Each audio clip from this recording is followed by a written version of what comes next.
बिल्कुल famous dialogue છે કે એક ચુટકી સિંદૂર की कीमत तुम क्या जानो। પરંતુ શું ખરેખર તમે જાણો છો કે હિન્દુ ધર્મમાં વિવાહિત સ્ત્રીઓ સિંદૂર કેમ લગાવે છે?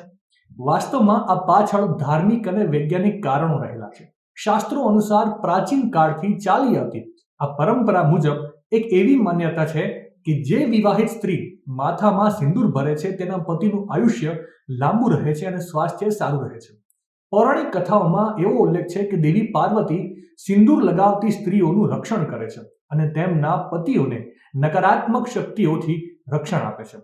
નિષ્ણાંતોના મત મુજબ આમ કરવા પાછળનું વૈજ્ઞાનિક કારણ એ પણ છે કે સિંદૂર હળદર અને ચૂનાના મિશ્રણમાંથી બનાવવામાં આવે છે, જેને વાળની વચ્ચે લગાવવાથી માનસિક તણાવ ઓછો થાય છે અને બ્લડ પ્રેશરને નિયંત્રિત કરવામાં પણ મદદ મળે છે। બસ આ જ કારણ છે કે હિન્દુ ધર્મમાં આ પરંપરા વર્ષોથી ચાલતી આવે છે। માહિતી સારી લાગી હોય તો રીલને વધારે શેર કરજો અને આવી જ અવનવી માહિતી માટે સંદેશ ડિજિટલ સાથે જોડાયેલા રહેજો।